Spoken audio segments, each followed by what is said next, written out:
यही वो तारीख थी जब जम्मू कश्मीर को अनुच्छेद 370 की बेड़ियों से मुक्त कर दिया गया था। जम्मू कश्मीर से अनुच्छेद 370 को पूरी तरह से हटा दिया गया था, जिससे पाकिस्तान को ऐसा पेट में दर्द हुआ कि अभी तक इस बात की पीड़ा गई नहीं है।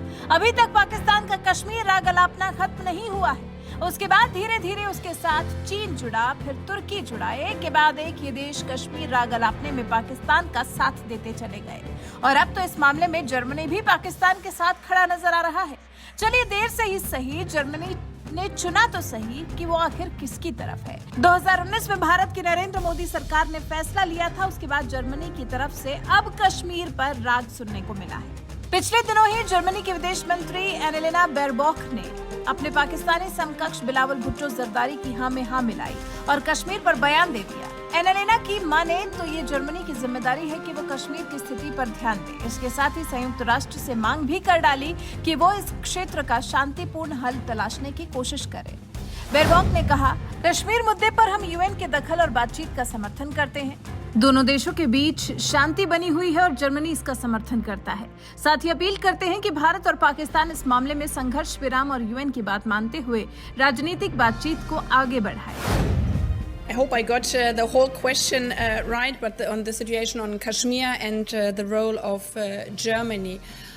Well, I truly believe that every country in the world has a role and a responsibility for solving conflicts and for ensuring that we are living in a peaceful world. So my call for peace doesn't only count for Europe and the situation of the brutal war of Russia against Ukraine, but this is also our responsibility to look at other regions with tensions or situation of war. And therefore, I really appreciate that we can have so close meetings and exchange of views with different actors in the world who see their regions obviously more precisely when how we can see them because we are far away. So yes, Germany also has a role and responsibility with regard to the situation of Kashmir. Therefore, we support intensively the engagement of the United Nations to find peaceful solutions in the regions. We see positive signals, and as my colleague has said rightly, we also should look also at the positive signals we are seeing in this difficult times with regard to the cross-border cooperation between Pakistan and India. For example, with regard to the situation of Afghanistan and the food situation of Afghanistan, I think it's also very positive that there's peace process and the situation of Waffenstillstand, so ceasefire in the region, which is kind of stable, and we support all the engagements with regard to the ceasefire. However, there are tensions, the minister has described it, so we encourage Pakistan and we encourage India to follow the track of the ceasefire, to follow the track of the United Nations.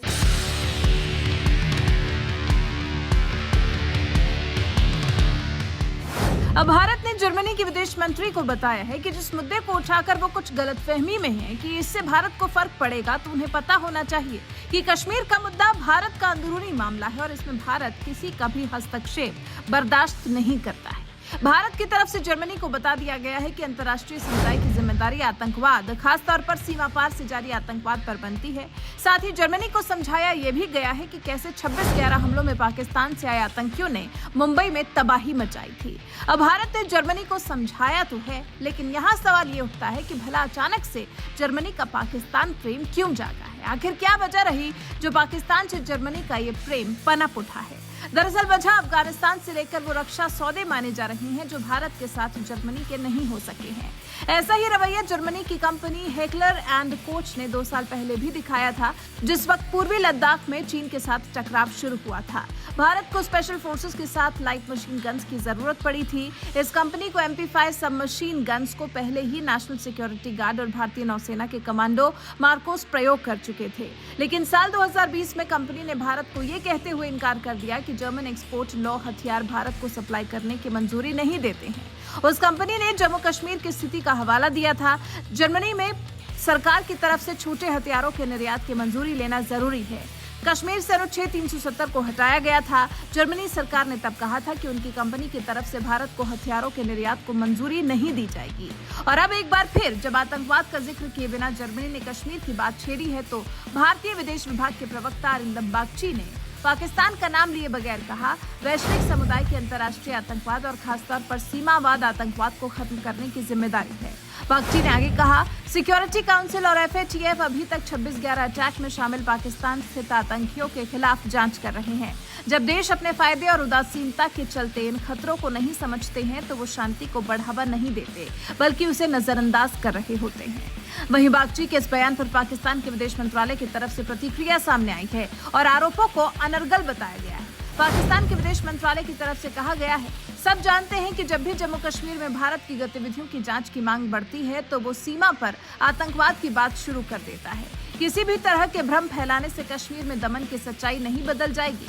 Pakistan का कहना है, फिर दोहराने की जरूरत नहीं कि कश्मीर में भारत आतंकवाद फैलाता है और पाकिस्तान में सीमा पार आतंकवाद को भड़काता है। खुद को आतंकवाद का पीड़ित बताकर दूसरों पर आतंकवाद के आरोप लगाने वाले भारत की हानिकारक रणनीतियों पर ज्यादा समय तक पर्दा नहीं रहेगा। पूरा विश्व जानता है कि आतंकवाद के खिलाफ लड़ाई में पाकिस्तान का कितना योगदान है।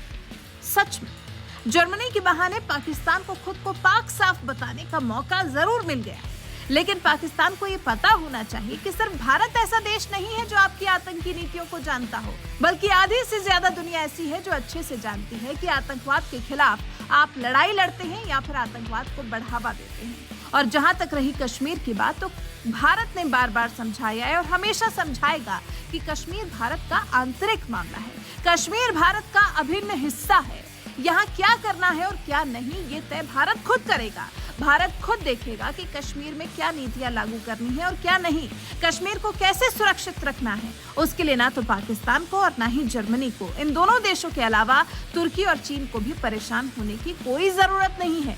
कश्मीर भारत का आंतरिक मामला है। भारत खुद देख लेगा कि कश्मीर के मुद्दे पर उसे कब क्या करना है। आपको बता दें, पहली बार नहीं है जब इस तरह से जर्मनी के विदेश मंत्री ने भारत के आंतरिक मामले पर बयान दिया हो, बल्कि इससे पहले भी ऑल्ट न्यूज के को-फाउंडर मोहम्मद जुबैर की गिरफ्तारी को लेकर भी जर्मनी के विदेश मंत्री ने भारत में लोकतंत्र पर तंज कसा था। अब फिर एक बार कोशिश तो जर्मनी ने की है, लेकिन भारत में उसको मुंह की ही खानी पड़ेगी। किसी और मुद्दे पर भारत एक बार को सुन भी लेता है, लेकिन अगर कश्मीर का राग जर्मनी क्या कोई और देश भी अलापेगा, तो ये भारत बर्दाश्त नहीं करेगा। वैसे जर्मनी के कश्मीर पर बयान पर भारत की प्रतिक्रिया और उसके बाद पाकिस्तान के पाक साफ होने के ढोंग को लेकर आपका क्या कुछ कहना है, अपनी राय हमें कमेंट कर जरूर बताएं।